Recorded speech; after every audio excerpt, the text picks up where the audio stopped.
Good morning friends, लक्ष्य education channel में आपका सभी का स्वागत है। आज हम कक्षा 9वीं गणित प्रश्नावली 1.1 का अध्ययन करेंगे। तो देखिए, पहला सवाल है, क्या शून्य एक परिमेय संख्या है? क्या इसे p/q के रूप में लिख सकते हैं, जहां p और q पूर्णांक है और q बराबर नहीं है 0 के। ठीक है, तो देखिए, इसका हल करने के लिए सबसे पहले हमको परिमेय संख्या पता होना चाहिए। तो परिमेय संख्या क्या होती है? p/q के रूप की जो संख्याएं होती है उसको हम परिमेय संख्या कहते हैं। ठीक है फ्रेंड्स, तो देखिए p/q अंश बटे हर वाली संख्या, तो अब जो 0/1 या 0/2 हम लिख सकते हैं, इसीलिए हम क्या कहेंगे, हाँ शून्य एक परिमेय संख्या है। अब क्या कहता है कि क्या इसे p/q के रूप में लिख सकते हैं, तो इसको भी लिखेंगे हम कि हाँ इसे p/q के रूप में लिख सकते हैं।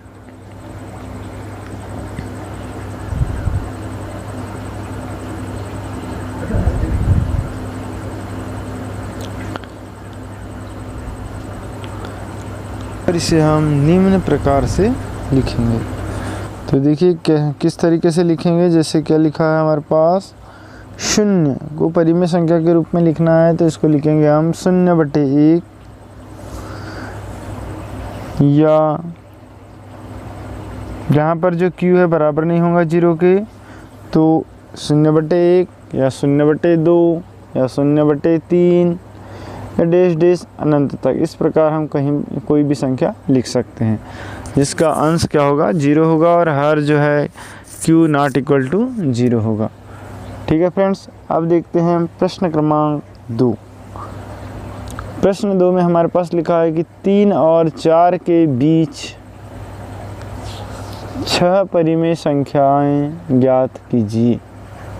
ठीक है, तो देखिए 3 और 4 के बीच में हमको 6 परिमेय संख्या निकलना है, तो n बराबर हम लिख देंगे 6-1।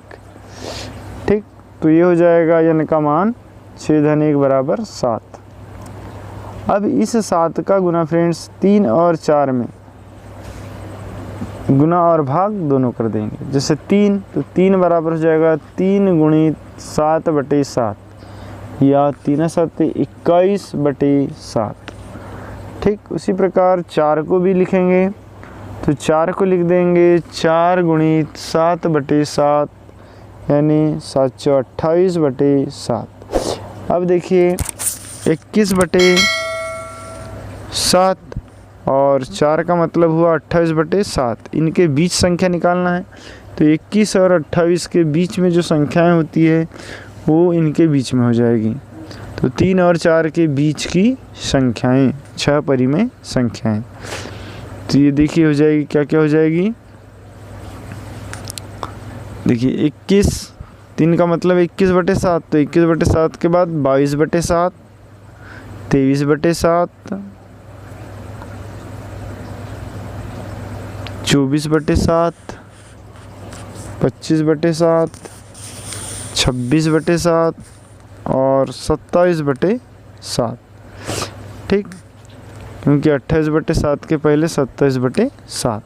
तो फ्रेंड्स, ये हो जाएगी हमारी 6 परिमेय संख्याएं 3 और 4 के बीच में। तो फ्रेंड्स, अभी तक यदि वीडियो आपने लाइक नहीं किया है तो प्लीज़ लाइक कर ले, चैनल को सब्सक्राइब नहीं किया है तो सब्सक्राइब कर ले। अब देखते हैं प्रश्न क्रमांक 3। 3/5 और 4/5 के बीच में 5 परिमेय संख्याएं, तो हल। इसमें भी वैसे ही हम n बराबर 5-1 बराबर 6 मान लेंगे। अब 6 का गुणा और भाग 3/5 और 4/5 में कर देंगे, तो 3/5 बराबर हो जाएगा 3/5 × 6/6 बराबर हो जाएगा 3×6 = 18 6×5 = 30।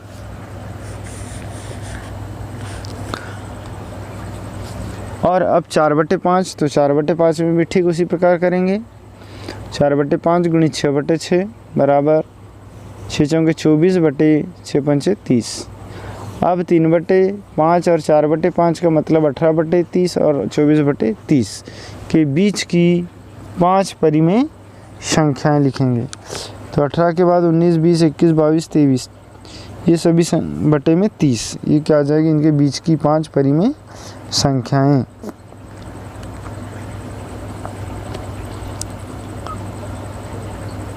तो पहली हो जाएगी फ्रेंड्स, देखिए 18 के बाद क्या आ जाएगा 19, तो 19/30,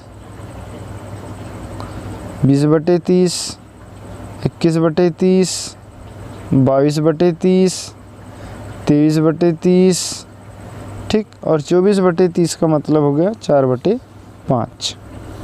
तो यह और 18/30 का मतलब हो गया 3/5, तो यहाँ आ जाएगा 3/5 पहली संख्या, और लास्ट संख्या हो जाएगी 4/5, और इनके बीच की ये 19 से लेके 23 तक की बटे में 30, ये 5 परिमेय संख्या हो जाएगी।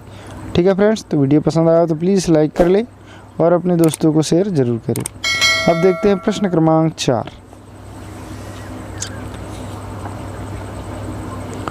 तो फ्रेंड्स प्रश्न 4 में लिखा है, नीचे दिए गए कथन सत्य या असत्य कारण के साथ अपने उत्तर दीजिए। पहला दिया है, प्रत्येक प्राकृत संख्या एक पूर्ण संख्या होती है। तो हम सबसे पहले यहाँ प्राकृत संख्या लिख लेंगे कि प्राकृत कौन कौन सी होती है। तो प्राकृत नेचुरल नंबर n बराबर होता है 1, 2, 3, 4 डैश डैश अनंत तक, ठीक। उसके बाद बोला है पूर्ण संख्या, तो पूर्ण संख्या हुल नंबर बराबर होगा 0, 1, 2, 3 अनंत तक, ठीक है।